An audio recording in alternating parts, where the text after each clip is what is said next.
YouTube के बारे में। यूट्यूब में क्या है कि पूरे वर्ल्ड की अगर बात करी जाए तो करोड़ों चैनल्स हैं जो अलग अलग जॉनर्स में है, अलग अलग कैटेगरीज में है। उसमें से दो बड़ी कैटेगरीज हैं, मोटिवेशन और एजुकेशन। पूरे वर्ल्ड में जो वर्ल्ड का नंबर 1 मोटिवेशन चैनल है वो मेरा है, और जो वर्ल्ड का नंबर 1 एजुकेशन चैनल है किसी इंडिपेंडेंट क्रिएटर का, वो उनका है, जो कि हमारे गेस्ट हैं। उनके 17 मिलियन से ज्यादा सब्सक्राइबर्स हैं। प्लीज गेट मजा नहीं आ रहा है। Welcome to the one and only Khan sir.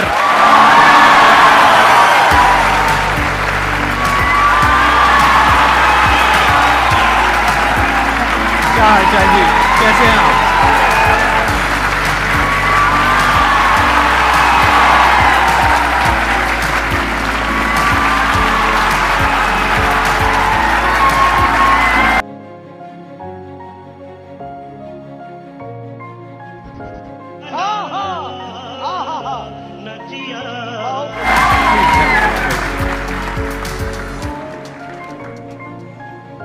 इससे पहले कि ऑडियंस आपसे कुछ पूछे या इंटरेक्ट करे, मेरे माइंड में एक क्वेश्चन है आपके लिए जी। जो बच्चे हैं वो आपके इतने दीवाने क्यों हैं, इतने पागल क्यों हैं आपके पीछे? मतलब मेरे कमेंट सेक्शन में भरा पड़ा था, खान सर कब आएंगे, खान सर कब आएंगे। मतलब ऐसा क्या जादू कर दिया आपने बच्चों के ऊपर? ये सवाल हम आपसे भी पूछते हैं, हमारे पे भी इतना कमेंट आया, इतना मेरे तो ऑफिस में लोग चले आए कि सर कब जा रहे हैं। अच्छा। क्योंकि हम लोग का तो एग्जैक्ट है वही पढ़ाना है। हाँ। तो देखिए, हम लोग का मेन है कि बच्चों को जो जरूरत रहती है कि अगर लड़का पढ़ने आया है ना, उसके मन में कोई डाउट ना रह जाए। हम उसको कहते हैं कि हम तुम्हें पढ़ा रहे हैं, दम है तो भूल के दिखाओ, याद करके नहीं।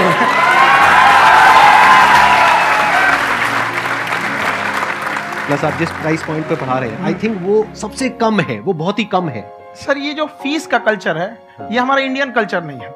हमारा इंडियन कल्चर गुरु दक्षिणा है, उस हिसाब से वो सही है। ऑक्सीजन जैसे जिंदगी के लिए जरूरी है, वैसे एजुकेशन जरूरी है। कोई ये नहीं कह सकता है कि पैसे की वजह से वो खान सर के यहाँ से लौट गया। क्या बात है।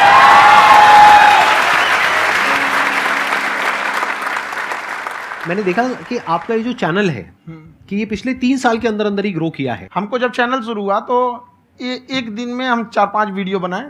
एक हमको कुछ आता, आज भी नहीं आता इतना, तो हम देख के कैमरा उमरा तो हम कंफ्यूज हो गए, बाप रे।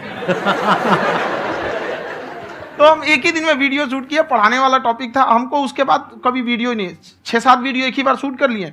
और एक जो थे जिनका कैमरा वगैरह था, मेरे पास कैमरे भी नहीं थे उस टाइम, और कैमरा 35,000 का था।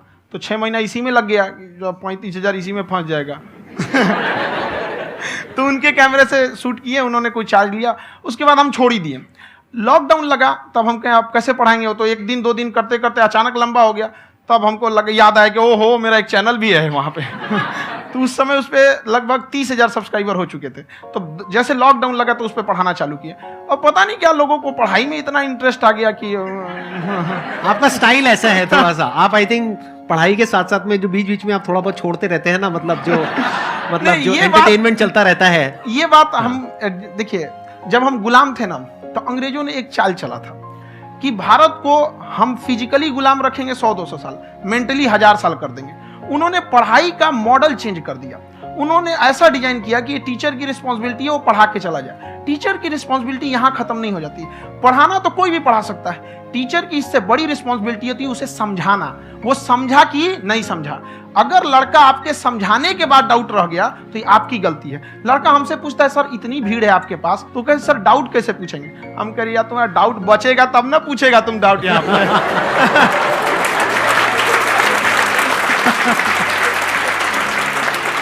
कॉन्फिडेंस नेक्स्ट लेवल है खान सर का, मानना पड़ेगा। और शायद यही वजह है इनकी जो ग्रोथ है उसका। किसी ने शायद सपने में भी नहीं सोचा होगा कि पिछले 2 साल के अंदर अंदर जो आपके चैनल की ग्रोथ हुई है, जैसे आप खुद ही बता रहे हैं कि लॉकडाउन के टाइम पे आपके 30,000 के करीब सब्सक्राइबर्स थे, आज की डेट में 17 मिलियन है। और मेरा एक क्वेश्चन और है, इससे पहले कि ऑडियंस में से आपसे कोई क्वेश्चन पूछे, कि कई बार आप ऐसे भी टॉपिक्स टच करते हैं जो थोड़े से कंट्रोवर्शियल हैं या थोड़े से सेंसिटिव हैं, जिसके ऊपर बात करने की हिम्मत आई थिंक बहुत ही कम लोगों में है। तो आपको कभी ये नहीं लगता है कि कहीं ज्यादा तो नहीं हो रहा है, इसको थोड़ा रोक देते हैं, थोड़ा कम कर देते हैं? क्योंकि कोई लाइन ही नहीं है वैसे तो बोलने को, तो आप कुछ भी बोल दो, कितना भी बोल दो। हुई है कंट्रोवर्सी बहुत बार। एक्चुअली बचपन से हमको फौज में जाना था, और फौज वालों के लिए ये सब मायने नहीं रखता। उसको करना है मतलब करना है, तुम सामने कुछ भी रहो, डजंट मैटर।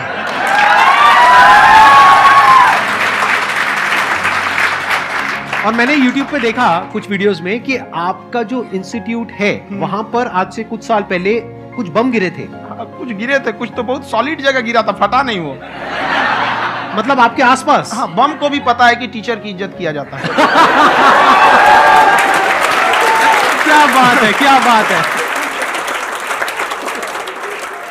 मैं समझ पा रहा हूं कि ये आपके अंदर जो एटीट्यूड है ये कहां से आ रहा है, क्योंकि आप बचपन से ही फौज में जाना चाहते थे, तो आप जंग के मैदान में ही खड़े हैं एक तरीके से। बस फर्क ये है कि आपके हाथ में कलम है, हथियार ना होकर। इतनी खुशी मुझे आज तक नहीं हुई। अबे रुक ये ले। इतनी खुशी करके हथियार से एक आदमी की जान जा सकती है, हाँ। कलम से बहुत ताकत होता है। शिक्षा एक ऐसा हथियार है ना, हर कुरीतियों से लड़ सकता है, हर तरह की समस्याओं से। और ये एक ऐसा हथियार है, मेटल डिटेक्टर में भी नहीं पकड़ाता है।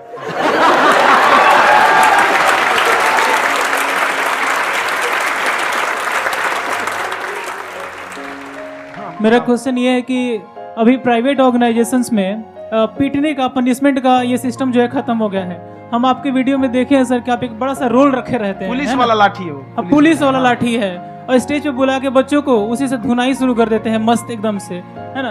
तो सर मतलब कि बच्चे मतलब कि डरते नहीं हैं आपसे, और इस तरीके से कैसे कनेक्टेड हैं आपसे, है ना? और एक और क्वेश्चन सर, यूपीएससी का जो आप अपना बैच स्टार्ट करने वाले हैं, ठीक है, उसके बारे में बताइए सर, क्योंकि मुझे मतलब उस चीज को करना है सर, ठीक है? और संदीप सर को देख लिए, मेरा तो वैसे ही हो जाना है।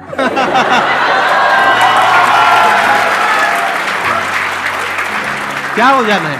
मेरा पूरा कंप्लीट करो। I'll be an IAS officer next year because I have seen you sir. My day is like complete sir. All the best. Thank you so much sir. Thank you. पूरा बोला करो। हाँ। Thank you. देखिए, लड़कों को जहां तक पीटने की बात है, जब पढ़ाने की बात आएगी तो उसको हम पूरे बेहतरीन ढंग से पढ़ाएंगे। लेकिन जब सजा देने की बात आएगी ना, तो वो भी बेहतरीन ढंग से होगा। ऐसा थोड़ी होगा कि बस एक ही चीज बेहतरीन ढंग से होगा। और डर का होना बहुत जरूरी है। ये डर भी अपने आप में एक मोटिवेशन है, क्योंकि जब आपके अंदर एक थोड़ा सा डर रहे ना, तो डर के भागिए मत। एक ऐसा डर जिसको आप लगे कि नहीं नहीं थोड़ा सा और करने की जरूरत है, फिर तो ये हम इसको क्रॉस कर जाएंगे आप। तो लड़कों के अंदर ये डर बनाना भी जरूरी रहता है। और रही बात यूपीएससी वाले की, जो आपने बोला, बहुत सारे लड़के वेट कर रहे हैं यूपीएससी की, क्योंकि 2-2.5 लाख फीस सारे लोग एफोर्ड नहीं कर सकते। और हमारा वही रहता है, हम तो ज्यादातर हमारे स्टूडेंट देखेंगे तो किसी के रिक्शा वाला, सब्जी वाला, यही लोग, इनको तो 2.5 लाख रुपए, इनके पास पूरी संपत्ति नहीं होती है, फीस कहाँ से भरेंगे वहां पे, उसके बाद रहेंगे कहाँ से? तो ऑल ओवर इंडिया से, कश्मीर से कन्याकुमारी तक, गरीब से गरीब भी लड़का उसको पढ़ सकता है। यही कुछ 1000 रुपये मंथली, 12-14 हजार साल का पड़ेगा, खत्म हो जाएगा इतना में।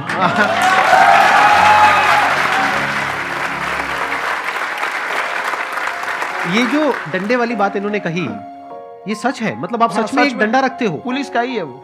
और मारते हो? हाँ, कि मतलब अगर कोई लड़की छेड़ता है या ऐसा कोई भी उल्टा नहीं, पुल्टा काम पढ़ाई करता लिखाई है, कुछ भी गलती करेंगे तो पिटाएंगे वो यहाँ पे, कैमरे पे? ऑन कैमरा जैसा भी रहे, कुछ भी पिटाना तो उनको फिक्स है। एक तो कोई मतलब विधायक जी थे, उनके लड़का को पीट दिए, तो चला है दल बल लेके अपना वहां पे। उसने घर पे नहीं बताया था कि सर ने पीटा है, बस बोल दिया कोचिंग में पीटा है। बाद में पता चला हम पीटे हैं, तो उसके पिताजी मेरे सामने और पीटे।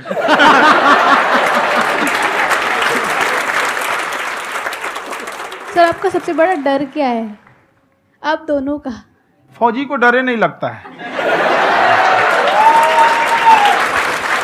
बाकी अफसर से पूछिए। आज के सेशन से पहले कोई डर नहीं था, लेकिन अब मुझे इनकी डंडे वाली कहानियां सुन करके डर लग रहा है कि कहीं मैंने गलती से कुछ बोल दिया अरे ऐसा और नहीं, इन्होंने कहीं पीछे कुछ रखा मेरी हो। खुशहाली देख के आप आइडिया लगा सकते हैं।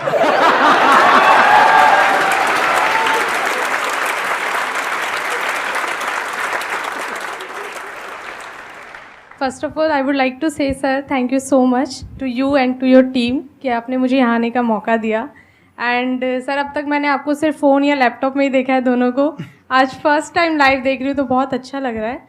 तो मेरा क्वेश्चन ये है सर आपसे, जब हम लाइफ में कोई डिसीज़न लेते हैं कि हमें ये पर्टिकुलर चीज़ करनी है, और क्योंकि हम डिसीज़न लेते हैं तो हमारी आदत है कि पहले हम 4 लोगों से पूछते हैं कि तू बता तेरी क्या राय है, तू बता तेरी क्या राय है। तो उनमें से अगर कोई हमें कह देता है कि ये बेकार डिसीज़न है मत कर, तो हमारा माइंड कहीं ना कहीं डाइवर्ट होने लगता है और उसकी वजह से हम अपना डिसीज़न चेंज कर देते हैं। तो मेरा क्वेश्चन ये है कि कैसे हम अपने डिसीज़न पे स्टिक रहे, कैसे हम जो दूसरे के ओपिनियन है उनको अफेक्ट ना होने दें अपने ऊपर। दूसरे से सलाह लेने से पहले एक बार खुद उस पर रिसर्च कर लेना चाहिए, ताकि आप सामने वाला क्या सलाह दे रहा है आपको समझ में आना चाहिए। यहाँ पर ऐसा नहीं है कि कई बार ऐसे होते हैं कि दूसरे वाले को एक्सपीरियंस होता है, तो अगर आपको पहले से आइडिया है, उसके बारे में आप बेहतरीन ढंग से रिसर्च किए हैं कि क्या इसमें प्लस पॉइंट है, क्या निगेटिव है, उसके बाद आप किसी से सलाह लेने जाइए। ये नहीं कि मन में आया सीधा बताओ गड़बड़ा जाएगा। तो वहाँ पे पहले आपको R&D करना पड़ता है, समझ में आया कि नहीं। और जिंदगी हो या गाड़ी, जीतेगा वही जो टाइम पे गियर चेंज कर रहा है। तो डिसीजन चेंज करना बहुत ज़्यादा गलत नहीं है। इन्होंने बहुत अच्छी बात कही है और मैं इसी बात में थोड़ा सा और ऐड ऑन करूंगा कि ये जो आपने कहा ना कि अपने डिसीजन पे स्टिक कैसे रहें, ये कोई अच्छी क्वालिटी नहीं है, क्योंकि टाइम टू टाइम आपको अपने डिसीजंस को चेंज करना होता है। जैसे आपने 4 लोगों से डिस्कस किया, कोई इंसान कुछ पॉजिटिव बोल रहा है, कोई नेगेटिव बोल रहा है, उससे फर्क नहीं पड़ना चाहिए। डिपेंड ये करता है कि वो जो बोल रहा है उसका बेसिस क्या है। क्या वो किसी नॉलेज या एक्सपीरियंस के बेस पे बोल रहा है या ऐसे ही कुछ भी बोल रहा है? ऐसे ही बोल रहा है तो फिर उसकी बात पे ध्यान क्यों दे रहे हो? अगर किसी नॉलेज या एक्सपीरियंस के बेस पे बोल रहा है, फिर चाहे वो पॉजिटिव बोल रहा है चाहे नेगेटिव बोल रहा है, दोनों ही मायने रखता है। उसके बाद में रिसर्च करनी है और फिर रिसर्च करने के बाद में फाइनल डिसीजन अपना खुद का होना चाहिए। अब वो डिसीजन उससे अलग भी हो सकता है जो आपने पहले लिया था, और वो सेम भी हो सकता है बाद में। उसको आप उस पर हावी मत, वो कह रहा है कि हमको आराम चाहिए, आपको यहाँ आराम मिलेगा, पहले काम फिर मिलेगा आराम। तो आप उसके हिसाब से मत चल। आपका मन कर रहा है थोड़ा सा देख लेते हैं, कोई नोटिफिकेशन आया, आप कोई काम कर रहे हैं, क्यों पहले काम कर लीजिए, बाद में देखिएगा ना नोटिफिकेशन। आप हावी मत होने दीजिए यहाँ पे। अगर आप 5 मिनट भी थोड़ा सा लूज पड़े ना, थोड़ा सा कमर सीधा कर लेते हैं, 2 घंटा बर्बाद कर दिया आपको। हावी मत होने दीजिएगा उसको अपने ऊपर। प्रोक्रेस्टिनेशन को तोड़ने का एक ही तरीका है, सबसे छोटे लेवल पे ले जा करके उस गोल को तोड़ दो। यानी वो गोल बहुत बड़ा है, उसको ब्रेक डाउन करो, उसके सबसे पहले स्टेप पे आ जाओ कि उसको अचीव करने का सबसे पहला स्टेप क्या है। जैसे गाड़ी चलाना सीखना है, उसका सबसे पहला स्टेप क्या है? अगर घर में कोई नहीं है सिखाने वाला या सिखाने वाली, तो बाहर जा करके जो गाड़ी का ड्राइविंग स्कूल है उधर जा करके पैसे दे दो। अब फंस गए ना तो फंसा दो अपने आप को। दिमाग ये लगाओ कि अपने आप को कैसे फंसाया जाए। जब हम फंस जाते हैं ना तो फिर हमको वो काम करना ही पड़ता है। Then there is no looking back. जब तक आप सोच रहे हो तब तक सोच रहे हो, उसको बोलते हैं पैरालिसिस ऑफ एनालिसिस। कि आप सोचते चले जा रहे हो अपने माइंड में, मैं ये करूंगा वो करूंगा वो करूंगा वो करूंगा, और प्रोक्रेस्टिनेट हो रहा है, वो चीज टलती चली जा रही है। तो उसको छोटे से छोटे लेवल पे ब्रेक डाउन करके उसको कर दो, दैट इज नंबर 1। और जैसे ही करना शुरू करते हो, कोशिश करो कि उसको जब तक कि आप सही से नहीं कर लेते हो उसको छोड़ना नहीं है, तो आपकी लेजीनेस भी खत्म हो जाएगी। कई लोगों को तो हमने देखा जो सप्ताह में कुछ भी नहीं करता, वो भी संडे को आराम कर रहा है।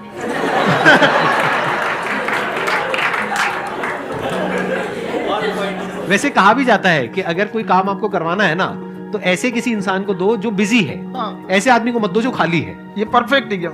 किसी को भी आप देखिएगा जिसको आप कहते हैं कि मतलब थोड़ा ठीक ठाक आप समझते हैं कि नहीं ये बहुत आगे निकल, वो एक काम को खत्म करने के बाद कभी आराम नहीं करेगा। एक काम खत्म हुआ उसको लगेगा हाँ एक खत्म हो गया, अब दूसरा करना चाहिए। और वही जिसको देखिएगा एक खत्म हो गया और आराम करना चाहिए, कभी नहीं, लाइफ में आखिरी सांस तक। सर यहाँ पे सब हिंदी में पूछते हैं, इंग्लिश में पूछते हैं, मैं भोजपुरी में पूछूं? जौन भाषा ठीक लगे तोने में पूछ दो। हाँ सर।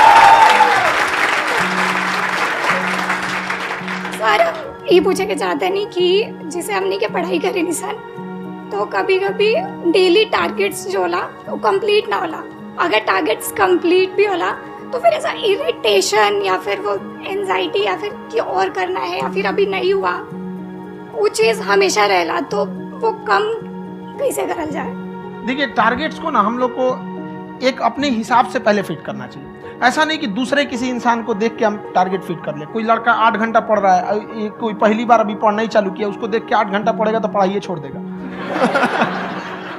तो आप अपनी क्षमता के हिसाब से देखिए कि आप कितना पढ़ सकते हैं। अगर आपने एक घंटे को बना लिया कि हम 1 घंटा पढ़ सकते हैं, अगले 1 हफ्ते तक उसको सस्टेन रखिए। जिम में कैसे करते हैं लोग, पहले दिन उठा लीजिएगा 1 कुंटल तो हार्ट अटैक हो जाएगा। तो वो धीरे धीरे टारगेट सेट कीजिए और अपनी क्षमता को भी देखिए। हर इंसान की क्षमता अलग है। कंगारू को देख के हाथी छलांग मारेगा, पैर तोड़ के बैठ जाएगा।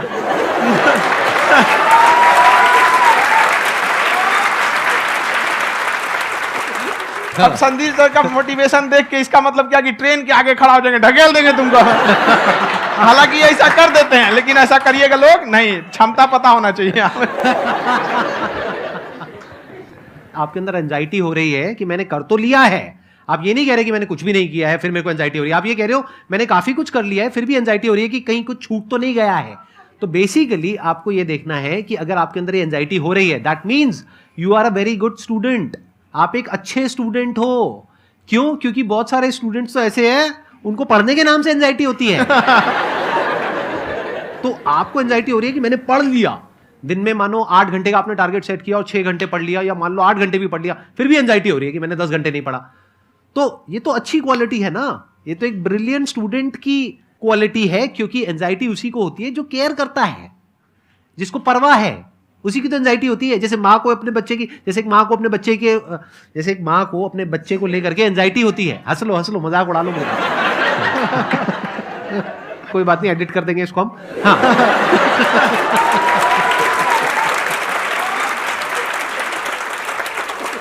जैसे एक माँ है, उसको अपने बच्चे को लेकर के एंजाइटी होती है, थोड़ी सी भी तबीयत खराब हो जाए उसको एंजाइटी होती है, चाहे बच्चा ठीक भी है, डॉक्टर को नहीं होती है।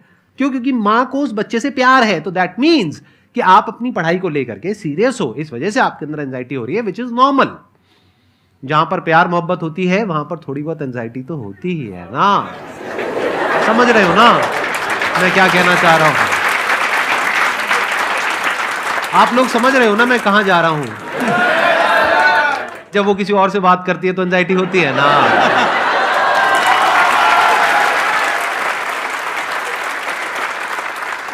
सर, आपकी स्टोरी हमने सुनी थी, तो एक टाइम आया था जब आप गंगा किनारे जाके बैठ गए थे। उस समय आपको कुछ समझ नहीं आ रहा था, तो उस समय मतलब आपने ये डिसीजन कैसे लिया कि अब आगे नहीं, यहाँ से वापस जाना है? रास्ता ही नहीं था। घर जाने के लिए एटलीस्ट 90 रुपए चाहिए थे, जेब में 40 रुपए थे। कैसे घर जाते हैं? और हम गंगा के किनारे चुपचाप बैठे बैठे हम कहें कि अब बहुत टेंशन हो गया, अब घर जाना चाहिए। रूम पे, तो किराए के रूम पे ही आदमी सारे लोग रहते। गए वहाँ पे तो रूम लॉक हो गया था। तुम खटखटाए तो ऊपर से गुस्सा से बोले जो ऑनर थे, क्या टाइम हो गया है? तुम कहीं 9-10 बज रहा होगा। घड़ी देखिए तो 2 बज रहा था रात का, 2-2:30 बज गया था वहाँ। टेंशन में आप तो होता है, कई बार ऐसा समय आएगा कि लगेगा जैसे अब कुछ नहीं हो सकता है। तो इससे घबराना नहीं है। कभी कभी गुच्छे की आखिरी चाबी भी ताला खोल देती है। जो बातें आपने बताई कि घर में प्रॉब्लम्स ये तो बहुत लोगों ने फेस करी वहां पर, आप अकेले नहीं है, बहुत लोगों ने ये प्रॉब्लम्स फेस करी, बहुत तरह की प्रॉब्लम्स देखी, बहुत तरह की स्ट्रगल्स देखी, लेकिन वो सब इतने कामयाब नहीं हो पाए जितने कि आप हुए। तो आपके अंदर ऐसा कुछ ना कुछ है जो औरों के अंदर नहीं है। तो वो मैं जानना चाह रहा हूं कि वो ऐसा क्या था जहां से कि आपका दिमाग यहां तक सोच पा रहा है कि मैं पूरे इंडिया में इतने बड़े लेवल का चेंज लेकर के आ सकता हूं, एजुकेशन फील्ड में रेवोल्यूशन लेकर के आ सकता हूं। ये सोचना ही बहुत लोगों के बस का नहीं है। मेरी एक खुद की थिंकिंग, अगर हमको कोई 100 रुपए किसी काम के लिए दिया, हम सबसे यही कहते हैं, तो हम कोशिश करते हैं उसे 200 का रिटर्न दे। अगर कोई हमसे 200 रुपया फीस दे रहा है, 250 दे रहा है, तो हम उसको ये कोशिश करते हैं कि तुम्हें ऐसा लगे कि नहीं भैया हमने 10-20 हज़ार का पढ़ लिया यहाँ पर। वो ईमानदारी से कभी कमी नहीं। और हमेशा अगर हम प्रॉमिस एक्स का करते हैं तो डिलीवर 4x करना चाहते हैं। ध्यान से सुनना और ध्यान से समझना इस फर्क को। अगर आप समझ पाए तो बहुत आगे जाओगे लाइफ में। एक वो होते हैं जो ये सोचते हैं कि हमें सब कुछ मिल जाए, हमें कुछ भी करना ना पड़े। दूसरी कैटेगरी होती है लोगों की जिनको जितना मिलता है उसमें भी चोरी चकारी करते हैं या कोशिश करते हैं कि उससे कम दे सामने वाले को जितना कि हमें मिल रहा है। तीसरी कैटेगरी होती है लोगों की, जो इनके जैसे लोग होते हैं, वो क्या करते हैं, वो ये सोचते हैं कि अगर मैंने किसी से 1 रुपए भी लिया, देखा जाए तो 200-250 रुपए कुछ भी नहीं होता है, 200-250 रुपए अगर मैंने लिया तो कैसे उसको 400 रुपए की वैल्यू दूं। ये जो थिंकिंग है ना, यही एक फर्क होता है एक ऐसे इंसान में जो बहुत आगे निकल जाता है और उस इंसान में जो मीडियोकर रह जाता है। आप अपने आप को अपने आप के ऊपर समय दीजिए, उसको डेवलप कीजिए। जब आप अपने आप के ऊपर खर्च करते हैं तो आने वाले समय में लोग गूगल पे आपको सर्च करते हैं। क्या बात है सर, ये आपने अभी बनाया है या ये कोई पुराना आपका वो है? बनते रहता है, इसे फ्लो में बन जाता है। आपके अंदर ना सर एक कवि छुपा हुआ है कहीं ना कहीं जो बाहर आना चाहता है। कभी ना कभी आपने सोचा होगा कुछ। हाँ, कभी कभी देखिए, एक चीज है, संगत का बहुत अच्छा असर पड़ता है। ये चीज को हमेशा, संगति का मतलब लोग हल्के में ले लेते हैं। संगति का मतलब होता है संग संग गति। तो अच्छे लोग के साथ रहेंगे तो संग संग अच्छी गति होती जाएगी, खराब में रहेंगे तो ये भी होता है। बट अपने आप को थोड़ा सोचना चाहिए कि हम केवल जी के मर जाएं इसके लिए नहीं आए हैं। लोग कहते हैं कि सर नाम क्यों नहीं बताते अपना। हमारी एक ही सोच है कि जाने के बाद इस दुनिया से हमको मतलब एक चीज देना चाहते हैं स्टूडेंट्स को, कि वो याद करें कि इस पैसे की भाग दौड़ की दुनिया में हर कोई दोनों हाथ से लूटने में लगा है, खाली हाथ जाने के लिए ये सबको लगा है। तो हर कोई को ये सोचना चाहिए कि था कोई इंसान जो इतने कम फीस में इतनी शिक्षा जो महंगी थी, जो कमाने का रास्ता था, उसको भी एकदम कंपटीशन इतना। बच्चों जो तैयार हो रहे हैं उनको ये चीज़ें मतलब इन टाइम पे दिखे। समझ रहे हैं आप मेरी बात? नहीं समझ?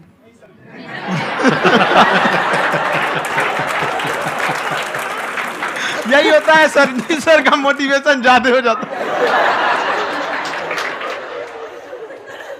जब आप स्ट्रगलिंग फेज में हैं तो कम से कम चीजों को अपने ऊपर खर्च कीजिए, ज्यादा से ज्यादा सीखने में खर्च कीजिए। अगर आपको राजा बनने का शौक है तो गुलाम की तरह मेहनत करना सीखिए, तब राजा बनेंगे।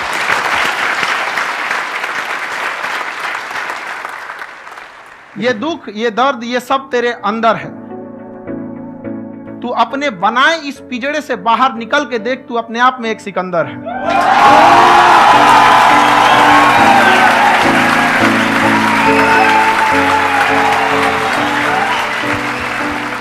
Thank you so much sir for coming. बहुत मजा आया मेरे को आपके साथ में इंटरेक्ट करके। आई एम श्योर आप लोगों को भी बहुत मजा आया होगा।